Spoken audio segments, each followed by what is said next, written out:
Hey, I thought I'd do a video.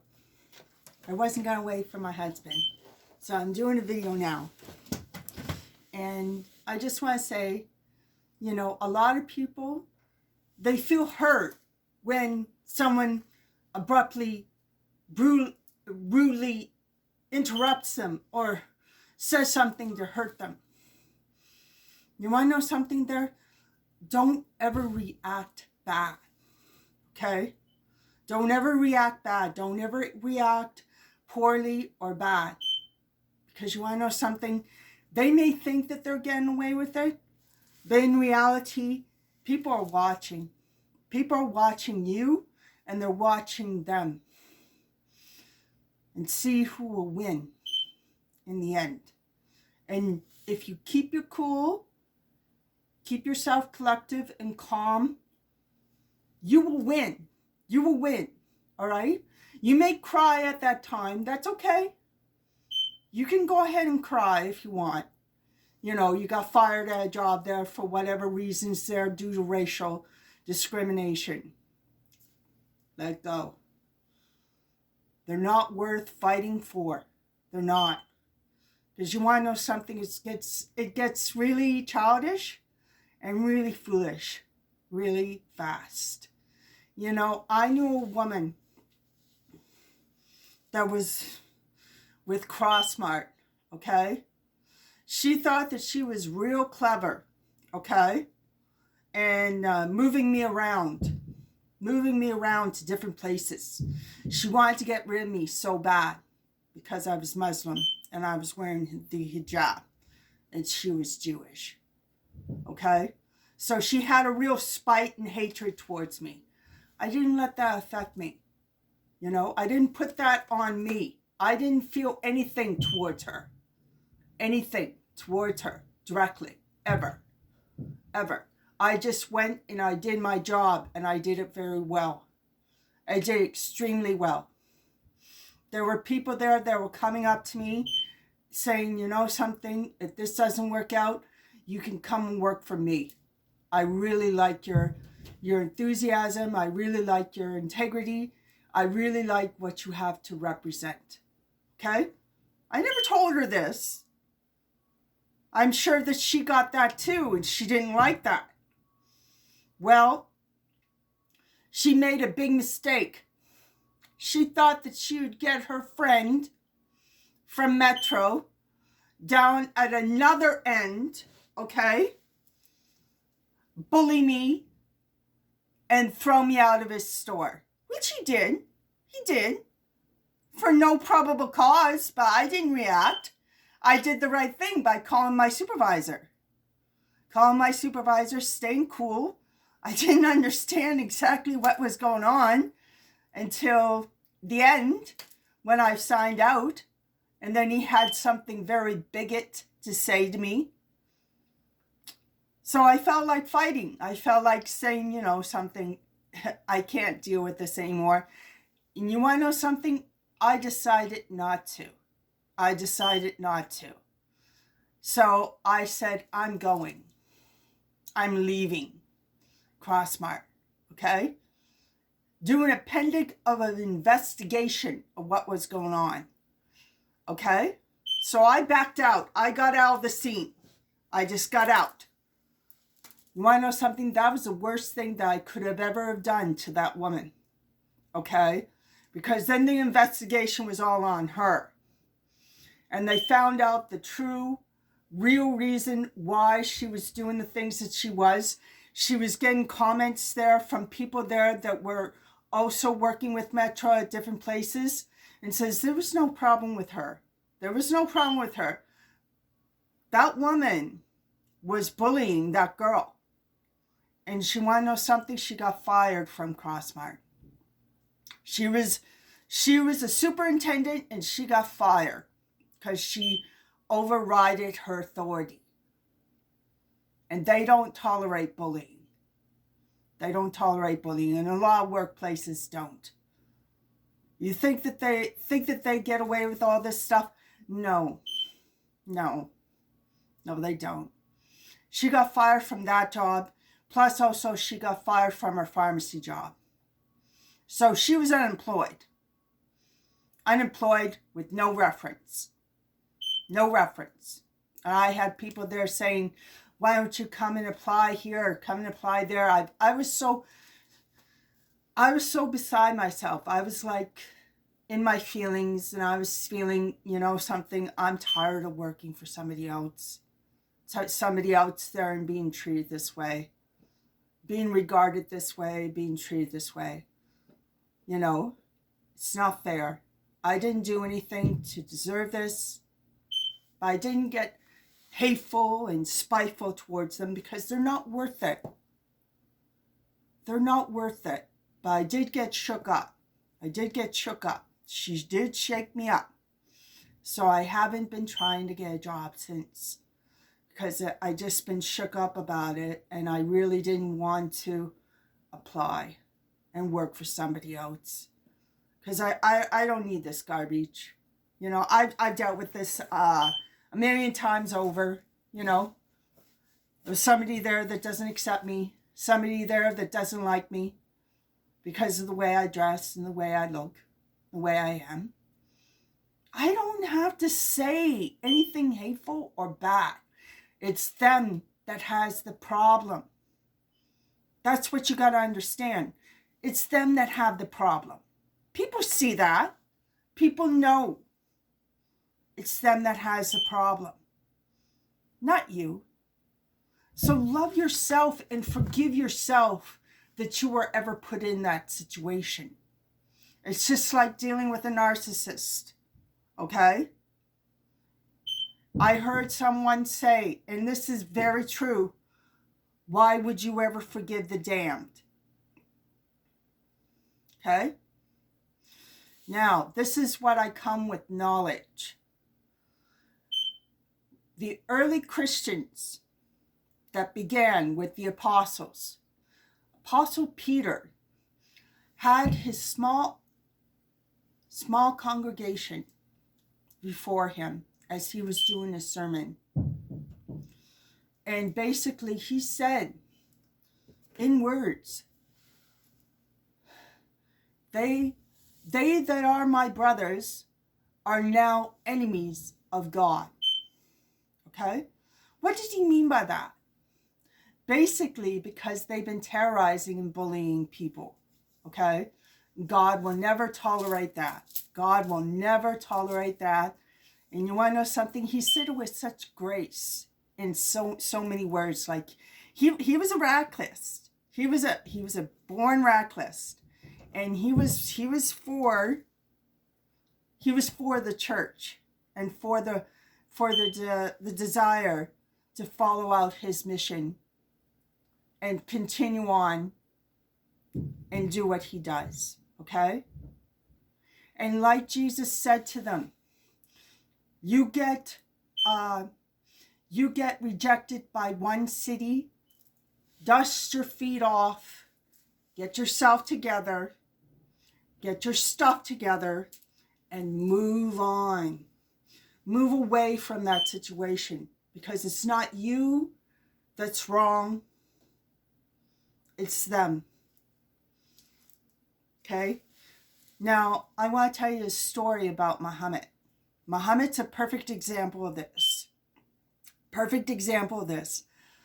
There was a city called, I don't even know how to pronounce it. I think it's a Tyran, something like that. I'm sure that once I tell the story, you'll know who I'm talking about. Now, he was going to go and probably prophesy to the people, so that they can come and revolutionize themselves there in the name of Islam. Okay? He came to the city, and they got their kids to come up and stone him very badly, very cruelly. You know how kids are. When they get at doing stuff like this, they really get at it, and they don't even know why. They just do it because their parents told them to. See what I'm saying? And, you know, he went out and he felt very distraught against what he was trying to do, okay? And they closed the gate and they left him out there bleeding. He was bleeding from his forehead because they threw hard rocks at him. Hard rocks at him. And he did leave the city. God was very furious of what he had seen. Okay? So he took one of his angels and he said, go to Muhammad.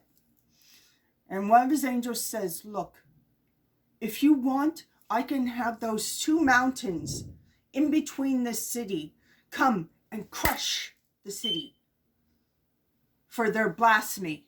Okay? You know what he did? He said, no. Maybe someday they'll become Muslim.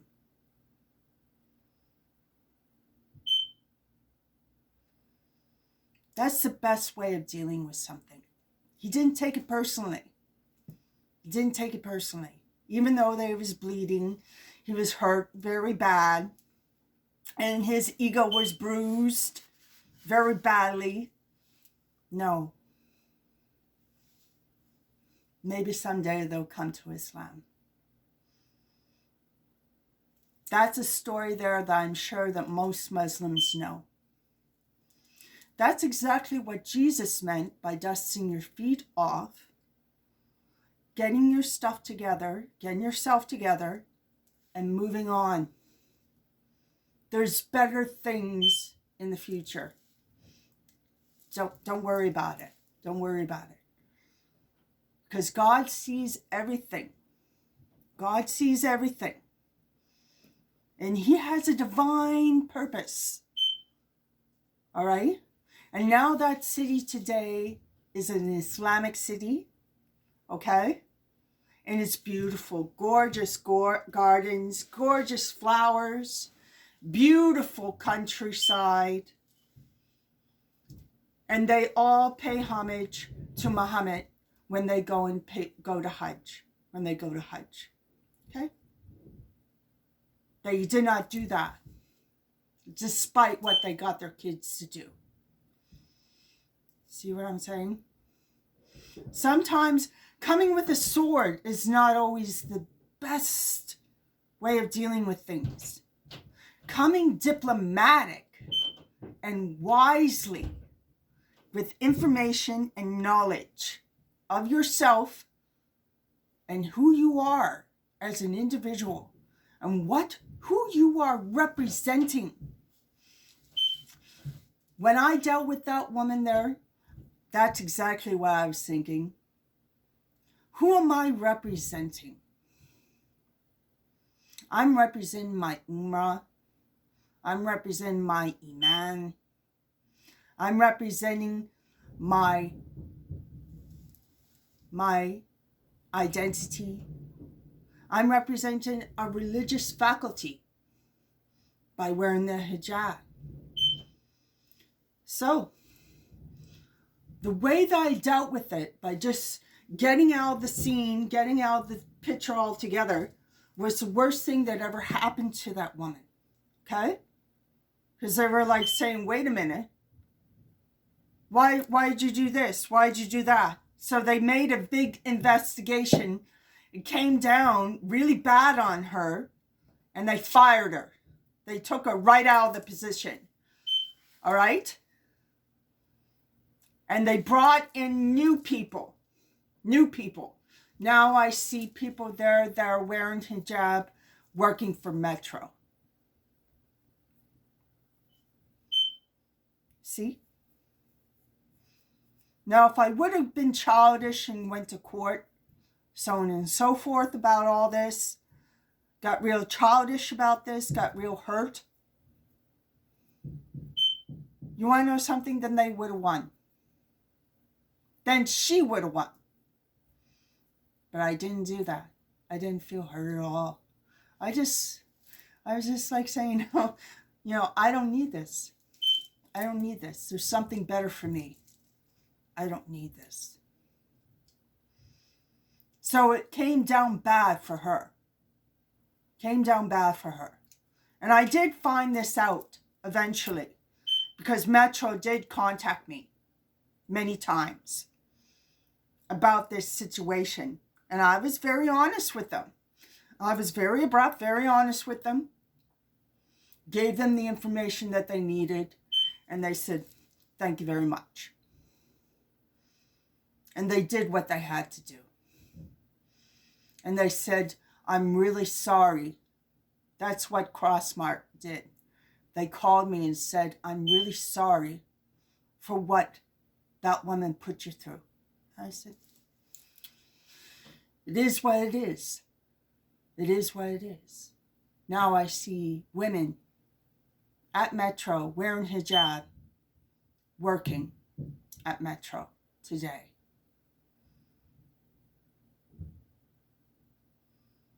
I just dusted my feet off and moved on.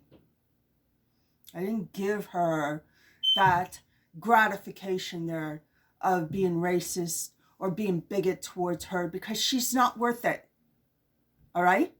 Anybody with those type of characteristics, those type of behaviors, they're not worth ever dealing with. It's just best that you just go and turn around and move forward. Don't give them the time of day, okay?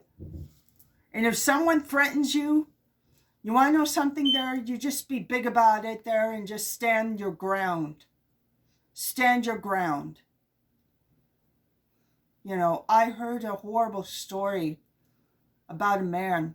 This was close in 2016 when Donald Trump was being elected president. It's very sad. There was a family, a woman, a wife and a man, very young couple. They didn't know anything about the United States. They didn't know anything about what to do and how to do it and how to deal with things. Okay? But they moved inside an all-white neighborhood. And unfortunately for them, a devastating blow hit. But the whole world saw it. Okay? He went to their door and he knocked at their door. When the husband came to approach the door, he says, I'm coming. And he blew the door open and shot the man to death. Then went up close range to the wife, put his pistol in her mouth, and pulled the trigger. You think that he was working alone? They say that he was a lone wolf. No. And then all of a sudden there, Donald Trump gets elected president. Because of people like that. Do you see what I'm saying? You gotta be patient. I know that his sister was so hurt by what happened. She ended up fainting at work. She couldn't believe that happened. She was beside herself. So now she works for organizations there that are proactive in the rights there of Islamic women and Islamic men coming to the United States.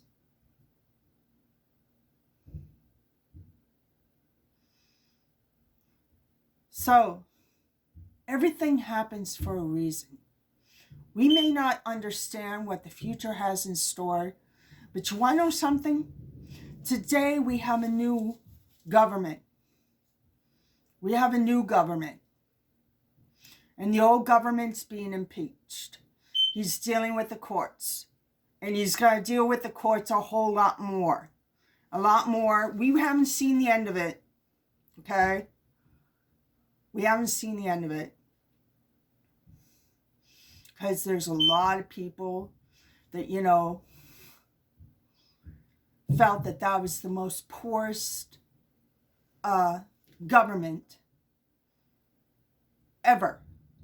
That he allowed this particular plague to come and bombard families all across the United States with the pandemic and take it so lightly. So no, it's not going to end up good for him. Okay? People like that don't win. They don't win. They may think that they're winning at the time. At the time. They're not. They're not, because God sees everything. Everything. Everything. And if he feels the punishment must take place there and the mountains must come and go like that, you better hope to God that there's somebody there that tells him no. Okay? Because he'll do it in a flash like that. You know, he won't even go to the people there and say, oh, do you want justice? You want to go to the courts? No. He just does it. See what I'm saying? He just does it. He does it. Now, this is what you do in situations like this with people that are very narcissistic in nature, but use their religion or some kind of status behind them to justify their propaganda. Okay? Stay calm. Be wise and knowledgeable about the Bible, about the Quran, about Muhammad. Be knowledgeable in books, because that knowledge will help you deal with things diplomatically. Diplomatically.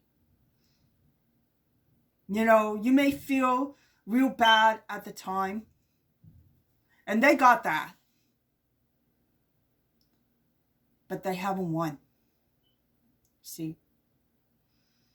How can you forgive the damned? You forgive the damned by forgiving yourself. Forever giving any type of energy to those people whatsoever, and just walk away, wash your hands, dust your feet off, and move forward. Don't feel anything for them. Don't feel anything for them. Forgive yourself. Forgive yourself that you allowed yourself there to be in that position. Okay? Forgive yourself. That's all you can do. There's no point in forgiving the damned, because they don't even want your forgiveness. They really don't. They really don't want it. Unless they want to come back and do more damage. Then that's when you put your foot down and you say, no. You can't come in there. You can't come around me. You don't know who I am. And if you do try something, I'll be waiting for you. Because those people, sometimes they get a little crazy and they get this idea, just like what happened on the news when Donald Trump stirred up violence and a crowd of people bombarded the courts. They want to kill those people before they turned authority over to Joe Biden. Okay? That's what they really wanted to do. That's a crime. You know, God saw all of it. All right? And every single one of them are going to be dealt with. Okay? Because officers of authority got wounded and hurt in that process. Okay? But they stood and they did their job. Okay? I got to commend them. All right? I'm commending them. They stood and did their job. All right? With an angry mob. I can just imagine how scared those men must have been.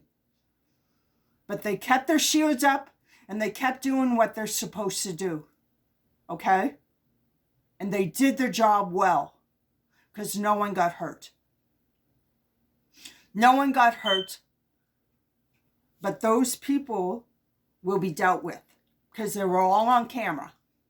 They were all on camera. Every single one of them will be dealt with. Okay? And it's going to be harsh. Because officers got wounded and hurt. That should never have happened. Okay? You don't do that towards authority figures. Okay? And think I'm white and I'm privileged and that's okay. No. You can't do those things to people. Because that's inconsiderate. That's selfish. That's selfish in nature. By saying, I'm going to do whatever I want to do no matter what. People get hurt in the process of that. Okay? And it's not allowed. They may win at some degree, but they haven't won the full degree. No. No.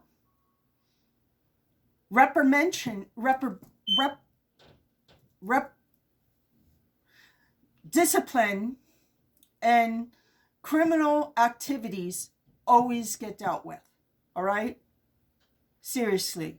You don't want to deal with the police officers. You don't want this situation doing these things. Then go back to knowledge of the Bible. Okay? I'm encouraging everybody to read the Bible. Read the Bible thoroughly. Take Bible study. Do whatever you have to do. Okay? Know that book. And know the 10 Commandments. Because the 10 Commandments will save you. Will save you from the evil powers that be. The 10 Commandments will save you. If you deal with the 10 Commandments up here and in here, you want to know something? They can try to do something and disrupt things and cause trouble. But God sees. And he sees you. And he sees how you deal with it. Okay? Don't ever be afraid. If you haven't committed any crime, you haven't broken any of the 10 Commandments, then you got nothing to worry about. Because God will take your side. God will take your side. So have the 10 Commandments in your heart and in your mind. Okay? And trust me, if you know a husband that's committing adultery, okay? Don't get stern and mad at him and whatever and say, oh, I caught you and all this stuff. You have a choice whether or not you want to be there or you move on or kick him out and kick him to the curb and say, oh, you take me for granted? Good, then you don't have me and you can have your little girl and go broke. Okay? Because that's the reality. They want their ice cream and cake too. That's where you have to step in and say, look, you feel this way about me, you don't love me anymore, get out. Get out of my house. Get out of my house. Get out of my roof. Or move. Move away. Move away. You could do that. You can move away. And if he threatens you and whatever, don't worry. Don't worry. If you know the Bible and you know it correctly, you have nothing to worry about. Okay? Because God will be totally on your side. And he'll figure out a way for you to maneuver and work. Okay? Just know the 10 Commandments in your heart, in your spirit, in your soul. And don't ever give up on yourself. People say I've been through a divorce. I don't really think that anybody will marry me. You're giving up. You're giving up on yourself. You're saying there, I'm not good enough for somebody else. That's basically what you're saying. And that's not true. That's not true. Not all men there are scandalous and scheming and bad. All right? Just those men there that you dealt with were scheming, lowlives, and bad. Okay? And they don't win. They don't win in the long run. They use all their anger and their vengeance out on their ex-wives. And you want to know something? By the end of it, they're an old, decrepit man there that nobody goes to see his funeral. Because they remember how hateful he was towards their mother. Okay? They don't win. They don't win. Because nobody goes and sees an old bastard in a tombstone. No. Because I'll tell you right now, kids will take the mother's side every single time. They will. They'll take the mother's side every single time. Okay? And if he's there saying there, oh, take your life or whatever, let's see him try. And I'll tell you right now, those kids there, they'll have vengeance out on him. Okay? That young boy that you have in your house, someday is going to become a man. This is all going to be in his mind of that day, that tragic day. I'd hate to be that man that would ever do that to a mother. Okay? Because if you ever read the story of Isis and Orion, all right? Orion got torn to pieces by his brother that wanted to take over the throne. Okay? Took his pieces to get all scattered all over the place. His wife came down from the castle and went and searched for her husband's parts, bounded them all together in a bandage, and prayed to Allah. She would call it the sun god. A lot of people there called Allah the sun god. Okay? It's not idolatrous, even though that they made it out to be. That was not the purpose of it. She went to Allah and Allah gave him life.